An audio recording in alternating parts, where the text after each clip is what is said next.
Bismillahirrahmanirrahim. Assalamualaikum warahmatullahi ta'ala wabarakatuh. Okey, kita terus pergi kepada perbincangan soalan. Okey, pertama, kalau awak nampak macam tu, iaitu adalah nama dia penyata untung rugi. Okey, penyata untung rugi ni dia ada formula dia. Okey, dia ada 4 perkara yang perlu awak tahu. Okey, pertama, awak boleh rujuk muka surat 201. Okey, format penyata untung rugi ada 4. Okey, pertama pendapatan, kedua perbelanjaan, ketiga jumlah perbelanjaan dan keempat keuntungan. Okey, so yang pertama, kotak yang kosong tu jawapan dia adalah pendapatan. Okey, kotak kosong yang ketiga tu, di bawah perbelanjaan ada kos berubah dan kos tetap. Okey, yang ketiga jumlah perbelanjaan. Okey, apa formula jumlah perbelanjaan? Formula jumlah perbelanjaan ialah awak tambahkan kos berubah tambah kos tetap. Okey, soalan nombor 2. Okey, takrifkan istilah titik pulangan modal. Okey, titik pulangan modal ni, awak tengok muka surat 203. Okey, muka surat 203 awak boleh tengok titik pulangan modal ataupun kita panggil TPM. Okey, awak boleh tengok apa dia punya istilah dekat situ. TPM ialah, jawapan dia adalah harga minimum bagi setiap kuantiti hasil yang akan dijual. Okey, formula dia adalah jumlah perbelanjaan bahagi jumlah kuantiti hasil. Okey, kemudian soalan seterusnya, nyatakan 2 maklumat yang diperlukan untuk menghitung pulangan modal ataupun PM.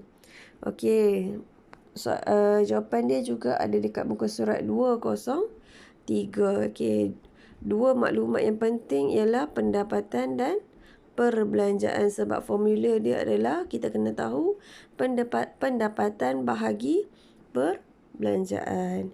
Okey, soalan seterusnya. Okey, jadual 6 menunjukkan pendapatan dan perbelanjaan penanaman cili fertigasi menggunakan kaedah rumah perlindungan hujan dan kaedah terbuka. Okey, kat situ ada dia bagi pendapatan, kos berubah dan kos tetap untuk kaedah rumah perlindungan hujan dan kaedah terbuka. So, soalan dia adalah, sekiranya pada musim hujan, kos luar jangka bertambah 10%. Hitungkan keuntungan bagi kaedah rumah perlindungan hujan. Okey, apa dia formula keuntungan? Okey, formula keuntungan. Okey, awak boleh tengok dekat muka surat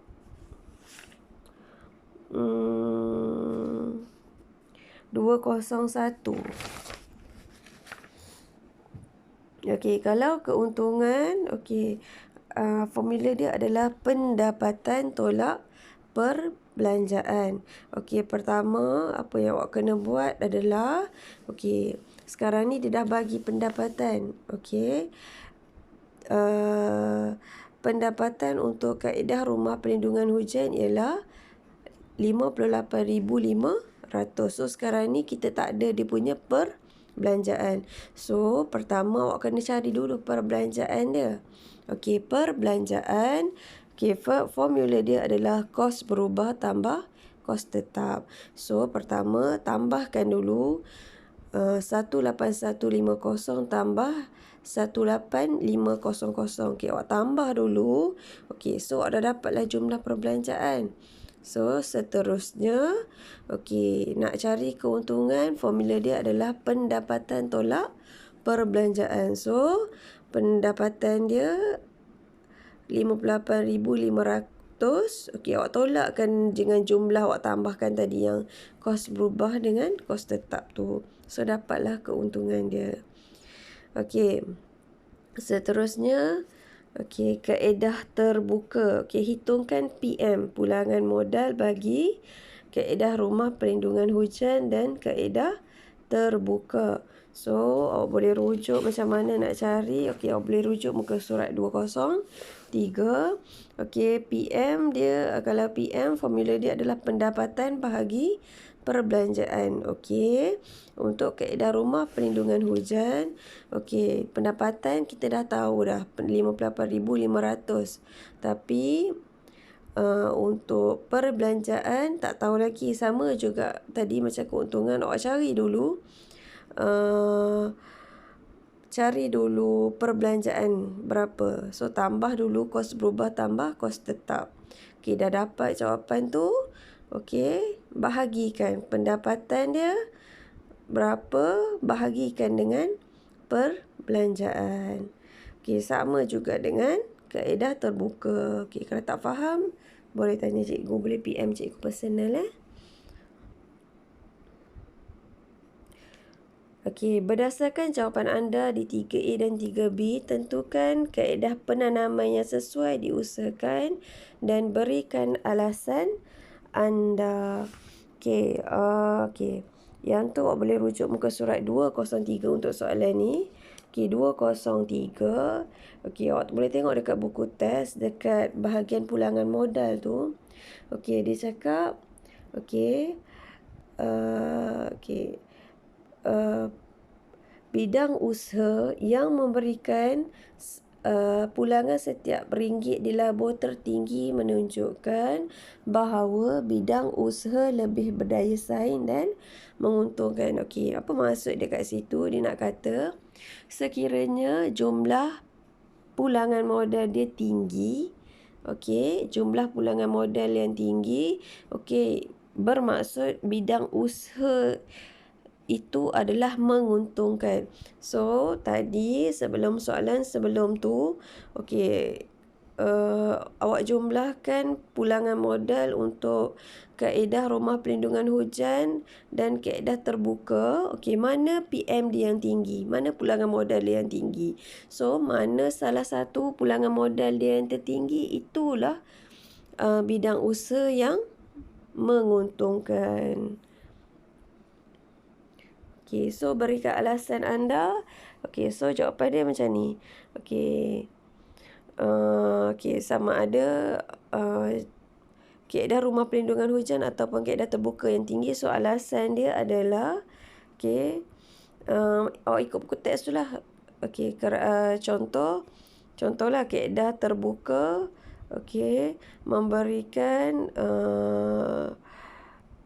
sesuai diusahakan kerana bidang usaha kaedah terbuka memberikan pulangan setiap ringgit di labur tertinggi. Okey, macam itulah.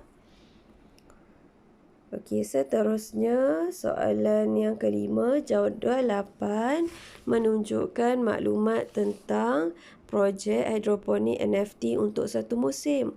Hitungkan modal akhir bagi projek tersebut. Okey, untuk modal akhir awak boleh rujuk muka surat 188.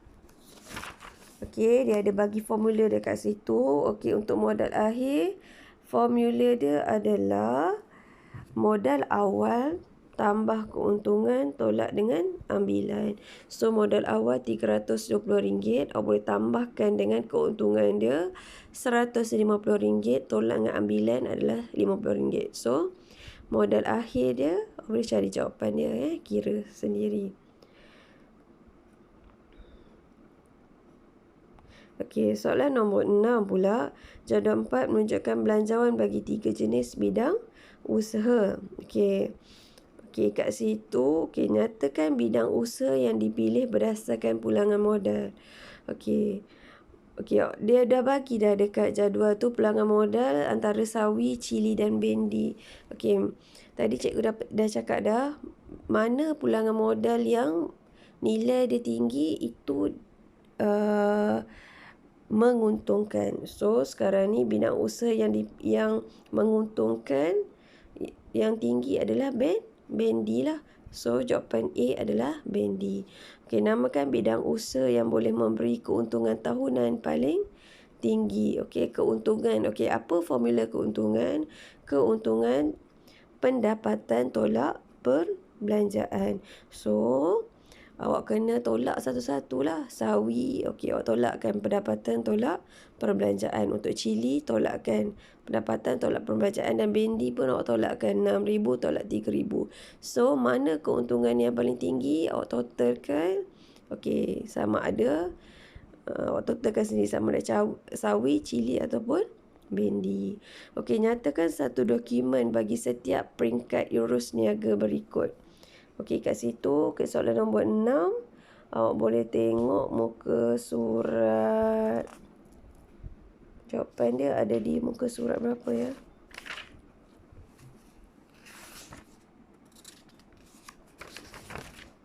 Uh, 190.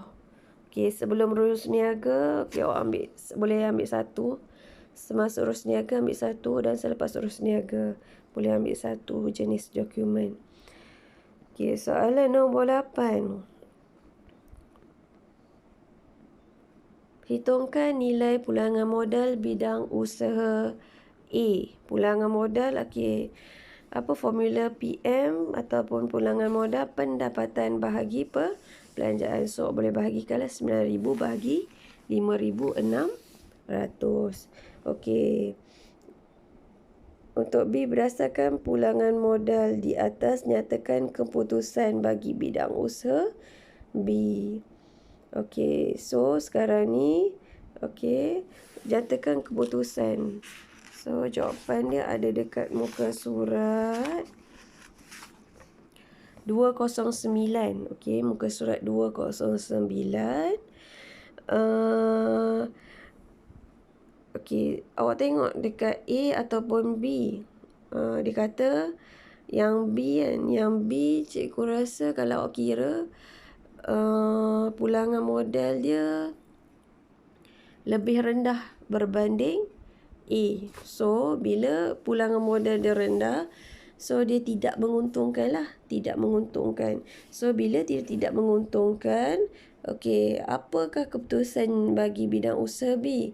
Okey, jawapan dia ada 3 kat situ. Boleh tengok buku teks. Sekiranya tidak, okey, sekiranya tidak menguntungkan, okey, awak boleh membubarkan bidang usaha tersebut.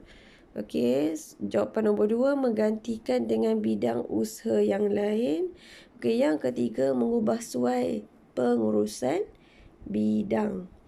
Okey, awak tengok kalau jawapan dia, kalau bidang usaha tu menguntungkan, dia ada satu sahaja jawapan, iaitu meneruskan bidang usaha. Okey, kalau tidak menguntungkan, ada 3 jawapan. Okey, boleh rujuk muka surat 209.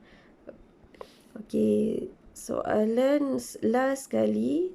Lengkapkan jadual 5 di bawah dengan pernyataan yang betul berkaitan dokumen sebelum urus niaga. Okey, jawapan tu boleh tengok dekat muka surat. Katalog.